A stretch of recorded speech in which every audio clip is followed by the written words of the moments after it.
En 2017, l'algorithmique et la programmation sont devenus le 4e thème du programme de mathématiques de la classe de seconde. Cet enseignement a un double objectif. Le premier est de stabiliser les acquis des élèves de seconde du cycle 4 en matière d'algorithmique et d'informatique. Le deuxième objectif est de faire travailler dans un contexte mathématique des notions différentes de celles du collège.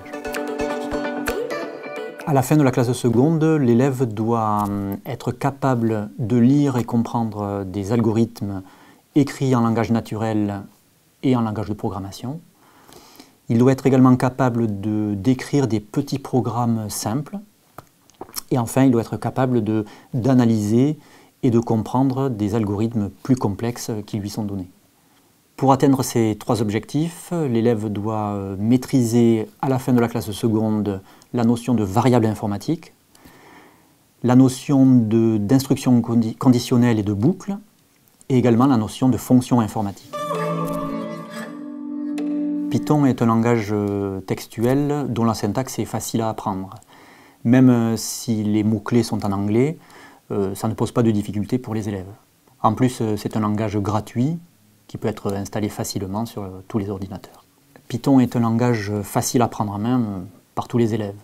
C'est un langage très performant et très rapide. Par exemple, on peut calculer 2 puissance 450 en une fraction de seconde et obtenir un résultat exact, ce qui étonne souvent les élèves qui sont souvent habitués à la limite de leur calculatrice. Et enfin, il permet de résoudre des problèmes de niveau seconde qui, sans l'outil informatique, s'avéreraient impossibles. Par exemple, trouver tous les nombres premiers inférieurs à 100 000. Et contrairement à Scratch, on peut écrire des programmes très performants, mais avec peu de lignes. Il faut savoir que Python est un langage textuel, c'est-à-dire qu'il faut écrire au clavier toutes les parties du programme, contrairement à Scratch qui utilise des blocs. Pour utiliser l'environnement Python, il faut également utiliser des bibliothèques, c'est-à-dire que si je veux utiliser la fonction racine carrée, je suis obligé d'aller la chercher dans la bibliothèque math de Python.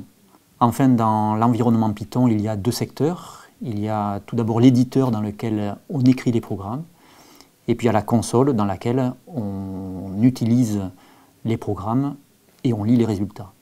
Tout cela s'apprend très vite et on retrouve toutes les explications dès les premières pages du cahier d'algorithmique seconde d'Escher.